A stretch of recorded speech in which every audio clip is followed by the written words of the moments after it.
Hotman Paris turut mengomentari kasus dugaan perselingkuhan yang dilakukan Ridwan Kamil dengan Lisa Mariana yang tengah hangat dibicarakan. Dari kacamata hukum, Hotman Paris membahas soal tindakan yang bisa dilakukan istri sah saat mengetahui suaminya selingkuh dengan wanita lain hingga memiliki anak. Hotman Paris menyarankan kepada istri sah untuk melaporkan suami dan selingkuhannya ke polisi atas kasus perzinahan. Hotman Paris menilai bahwa pelaku dalam kasus perzinahan nantinya bisa dijadikan sebagai tersangka. Menurut Hotman Paris, langkah hukum yang diambil bisa memberikan efek jerah kepada pelaku perselingkuhan. Hotman Paris juga tidak menampik bahwa nantinya pihak terlapor akan meminta damai. Lisa Mariana belakangan menuntut Ridwan Kamil untuk melakukan tes DNA. Ia ingin membuktikan bahwa anaknya tersebut merupakan hasil hubungannya dengan Ridwan Kamil. Namun, menurut Hotman Paris, tes DNA tidak bisa dilakukan jika terjadi atas hubungan cinta atau mau sama mau.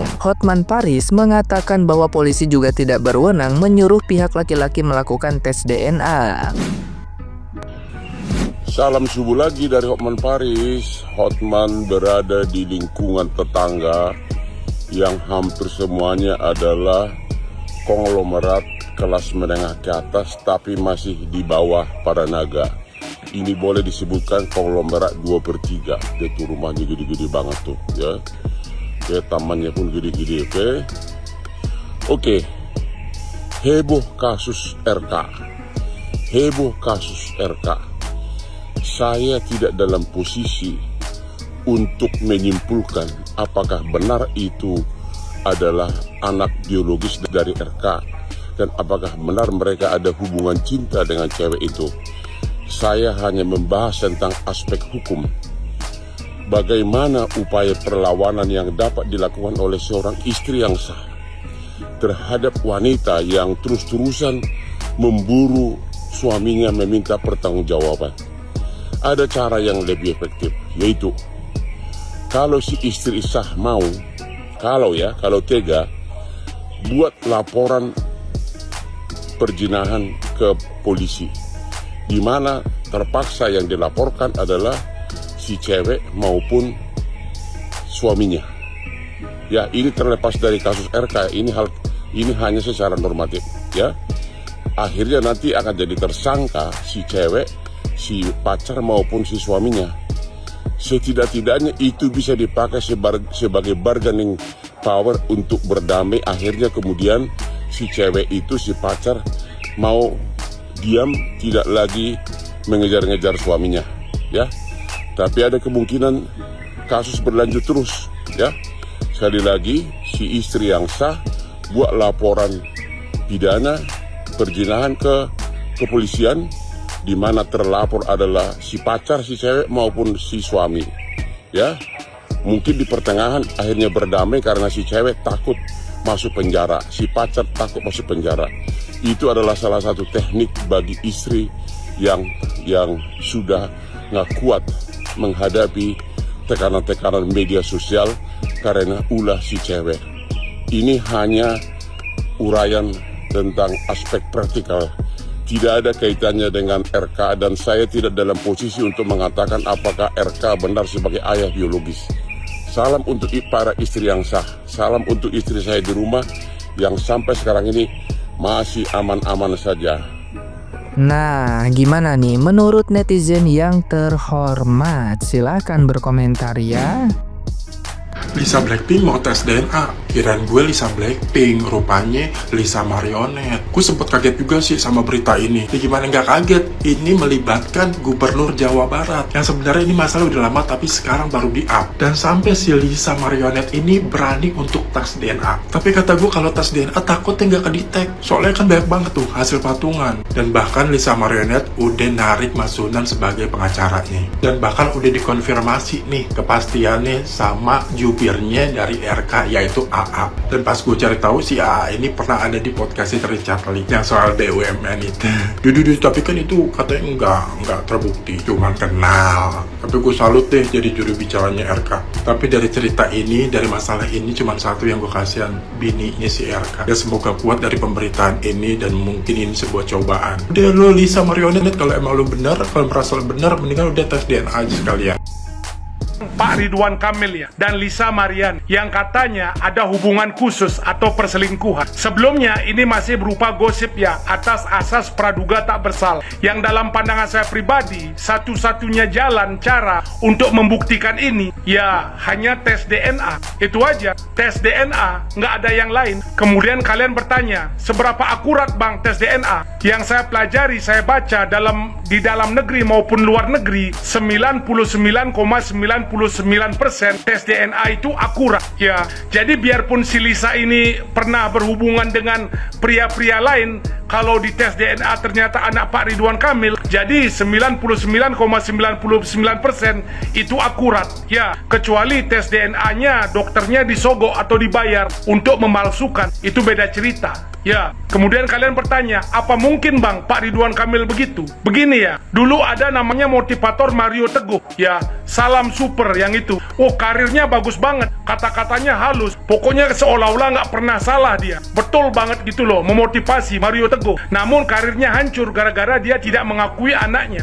Jadi Mario Teguh pernah berhubungan dengan wanita lain, punya anak, tidak diakui. Setelah tes DNA ternyata anak dia, wajahnya pun mirip. Disitulah kehancuran, mundur karir Mario Teguh. Ya, motivasinya nggak didengar lagi. Ya, kemudian kalian bilang, tapi Denny Sumargo pernah begitu bang, dijebak, bukan anak Densu. Ya, kalau begitu makanya Pak Ridwan Kamil ini, ayo tes DNA. Kalau misalnya bukan anaknya, penjarakan si Lisa, penjarakan wanita itu, selesai urusan. Ya, dan dalam pandangan saya harus ada penengah. Kalau dulu sebelum KDM Kang Deddy Mulyadi jadi gubernur, KDM bisa menengahi tes DNA ini, Kang Deddy yang sebagai penengah. Namun sekarang mungkin dia sudah sibuk jadi gubernur kan gitu. Ya, biar tesnya tidak dimanipulasi oleh pihak Ridwan Kamil maupun pihak Lisa kan gitu. Ya, yang membuat saya janggal adalah katanya mereka baru bertemu sekali, tapi baru sekali sudah dapat beasiswa. Entah spesial apa si Lisa ini. Kemudian keluarga Lisa datang sudah minta maaf dan lain-lain. Anak Lisa dibiayai, ketemu baru sekali. Ini janggal. Ya, jadi kembali Pak Ridwan Kamil di sini posisi lemah. Semakin dia nggak mau tes DNA, Lisa nantang tes DNA, orang akan lebih percaya Lisa, gitu loh. Ya, jadi Pak Ridwan Kamil dalam posisi lemah. Dia cuma bisa satu hal, yaitu mau tes DNA. Kalau nggak karirnya jatuh, gitu loh. Jadi jangan bermimpi jadi menteri, jangan bermimpi jadi presiden ke depannya kalau nggak diselesaikan ini dulu. Ya. Lagi heboh perselingkuhan antara politikus dengan selebgram. Gue nggak ngerti dia di mana pantesnya jadi selebgram, karena yang gue lihat di Instagramnya jualan ini. Kenapa ya cewek-cewek kayak gitu tuh template semuanya? Template cuy, lihat deh, ya nggak? Tapi anyway, gue bingung banget. Setiap ada kasus perselingkuhan pasti yang dicecer itu perempuan. Kenapa nggak ditanya sama lakinya? Tanya deh sama lakinya, apa sih yang lu cari gitu loh. Duit udah ada, jabatan udah ada, anak udah punya, istri cakep. Apa yang dicari sih para laki-laki gitu loh. Bingung gue kadang. Gini, yang namanya perselingkuhan, yang namanya orang ketiga, itu tuh akan datang ketika pintunya kebuka. Kenapa gue bilang begitu?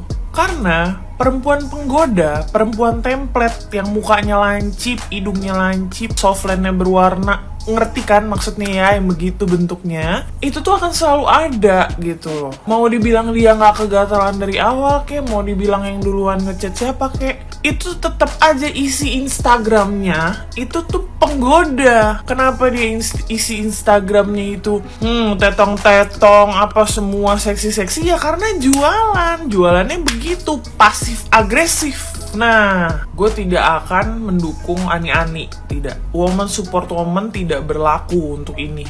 Menurut gue tidak. Karena kayak that's the consequences, sis. Kayak lo tuh jualan. Sorry banget gue kalau kasar, gue bodo amat. Lo tuh jualan, jadi yang kebablasan lo terima aja. Namanya juga jualan kan? Salah kalau misalnya ada yang sampai ngehujat-hujat babynya, karena babynya tidak request kepada Allah Subhanahu wa Ta'ala untuk ada di kandungan seorang ani-ani, enggak. Jadi kita liatin aja maknya. Gitu. Gue sih maaf banget ya, gue kayak ngeliatnya kayak apa, syukurin gitu. Terus bisa-bisanya dia bilang dia bermoral. Gue nggak ngerti. Dia bisa nggak cari di KBBI itu arti bermoral dengan isi Instagram kayak gitu. Aduh, gue mah Neng, udahlah, jualan kok. Udah kalau jualan aja lah. Terus lucu pasti. Yang support pasti yang jualan juga. Yang ada di Instagramnya tuh, yang support dia di itu pasti jualan. Gue tuh yang ngeliat cewek-cewek jualan kayak gitu, aduh, gue mau ngeliatnya, udah dapet berapa nih gitu. Balik lagi ke laki-lakinya ya. Sebenarnya gini, lu tuh sebagai laki-laki yang sudah punya istri, udah punya anak, kayak ibaratnya keluarga lu tuh udah lengkap deh. Lu udah punya semua gitu. Duit ada, semua ada. Lu kenapa gitu loh tergoda sama yang kayak gitu? Apa sih yang dicari? Lu tuh bukan raja, woy. Yang classy, yang cantik, high value, lu mau milikin, mau jadi istri lu. Tapi lu mau nyicipin juga yang tetong-tetong di mana-mana. Gue nggak ngerti deh konsep kayak gitu. Jangan biasain ya. Ini nih yang namanya nafsu. Akal sehat lu di sini. Lu jangan sampai akal sehat dulu deh nomor 1. Ya, tolong deh buat para laki-laki, gue minta tolong banget. Hindari deh perempuan-perempuan penggoda itu ya. Akan selalu ada masalahnya. Kita nggak bisa pungkiri, akan selalu ada ya. Cuma ini mindset lakinya yang harus diganti nih ya. Sama biasain ya laki-laki di luar sana, kalian tuh tolonglah bersyukur punya istri cakep, pinter. Tuh, diomelin gue. Nih ya laki-laki ya, pergunakanlah kepala nih yang ada di sini nih. Jangan pala bawah mulu yang dipuasin ya. Yang di bawah mah nggak akan pernah puas. Ya gue kasih tahu semua lobang sama. Ya, ini lo aja nih yang diganti nih. Kalau lu bersyukur terus ya Allah, udah gampang deh hidup lu. Nih ya, uang yang udah lu kasih ke Ani-Ani, ada baiknya lu kasih sama anak lu. Ya, lu ajak tuh istri lu jalan-jalan. Lu tau gak, lu bahagiain istri lu, ya Allah, dunia setuju, semesta setuju, Allah bahkan akan beri lu rezeki selimpah-limpahnya. Sekarang apa? Ya kan yang terjadi di lu, para peselingkuh ini. Kusut kan? Kusut. Kenapa soalnya? Nggak mikir panjang, nggak mikir bukan pala ini soalnya, pala bawah. Gua kalau jadi bininya tuh, sini, semua duit buat gua semua. Aset semua buat gue. Lu pergi, lu tanggung jawab tuh. Lu kawinin tuh perempuan. Kesian anaknya. Gue mah gak mikirin maknya. Gue gak mikirin tuh si Enong-Enong. Gue mikirin anaknya cuy, kasian. Udah lu nikahin sana, lu cabut. Gue udah gak mau lagi liat muka lu. Pergi gak dari hidup gue. Udah. Iya nak. Iyalah, nggak ngambil pusing, gue mah udah cabut. Gue yakin banget sebenarnya itu pasti kasus laki-lakinya selingkuh tuh nggak cuma sekali 2 kali atau bukan cuma 1 atau 2 perempuan, gue yakin banget. Istrinya tuh juga gue yakin dadanya udah lapang tuh. Cuma ini aja yang ke-up. Gue tuh yakin banget deh kalau ngeliat yang kayak gitu-gitu. Nih ya, apa sih gitu loh? Pikiran lakinya tuh apa sih? Kalian kan bukan raja, kalian bukan apa ya? Bukan orang yang memimpin dunia ini gitu loh. Kenapa gitu? Kufur nikmat sekali Anda. Apa sih? Muka juga gak cakep-cakep amat. Heran gue. Gedok gue kadang ngeliat laki begitu tuh. Apa sih lu jelek juga?